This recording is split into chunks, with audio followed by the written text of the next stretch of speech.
Hello, अस्सलाम वालेकुम, नमस्कार, आदाब, सत श्री अकाल। आज जो मैं परिचर्चा करूंगा वो करूंगा हिंदुस्तान के चुनाव के महापर्व के बारे में। जो महापर्व है आपका लोकसभा चुनाव, ठीक है। और लोकसभा चुनाव का शेड्यूल जारी हो चुका है। कब और कहां कितने फेजों में चुनाव होना है उसकी जानकारी मैं आपको दे देता हूं। तो पहला जो चुनाव का फेज है वो 7 चरणों में है और पहला चरण है 19 अप्रैल को, जिसमें बिहार पे अगर खास तौर पे बात की जाए बिहार के 40 लोकसभा सीटों के बारे में, तो पहले चरण में फर्स्ट फेज में जो चुनाव जो होना है 19 अप्रैल को, उसमें औरंगाबाद है, गया, नवादा और जमुई है। और दूसरे चरण की बात करें तो दूसरे चरण का जो वोटिंग होना है वो होना है 26 अप्रैल को, 26 अप्रैल 2024। जिसमें दूसरे चरण में जो जिला आ रहे हैं वो जिला है आपको किशनगंज है, कटिहार है, पूर्णिया है, भागलपुर है और बांका है।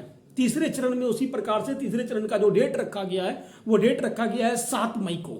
7 मई को जो डेट है उसमें जो लोकसभा सीटें हैं उसमें झंझारपुर सीट है, सुपौल है, अररिया है, मधेपुरा है और खगड़िया लोकसभा सीट है। चौथे चरण में जो लोकसभा सीटें आ रही है और चौथे चरण का जो वोटिंग होना है वो होना है 13 मई को, 13 मई 2024 को होना है। और इस चरण में दरभंगा लोकसभा सीट, उजियारपुर, समस्तीपुर, बेगूसराय और मुंगेर है। पांचवा चरण जो 5th फेज है लोकसभा चुनाव का वो होना है 20 मई को, वोटिंग उसकी होनी है।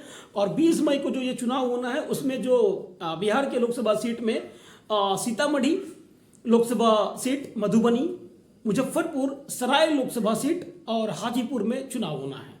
छठे चरण का जो चुनाव है वो 25 मई को होगा, 25 मई 2024 को इसका डेट रखा गया है। ये 6th फेज है। इसमें वाल्मीकि नगर लोकसभा सीट, पश्चिमी चंपारण, पूर्वी चंपारण, सेवघर, वैशाली, गोपालगंज, सीवान और महाराजगंज के सीटों को रखा गया है। 7वां चरण जो अंतिम चरण है चुनाव का वो है 1 जून।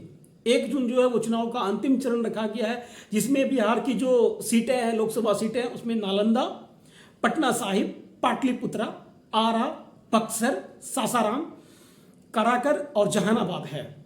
चुनाव का जो वोटिंग होना है वो वोटिंग 6 जून को इसका डेट रखा गया है कि फाइनली जो लोकसभा चुनाव की जो वोटिंग होनी है, केंद्र में सरकार जो चुनना है वो वोटिंग होना है 6 जून 2024 को। तो आज का वीडियो यहीं तक के लिए।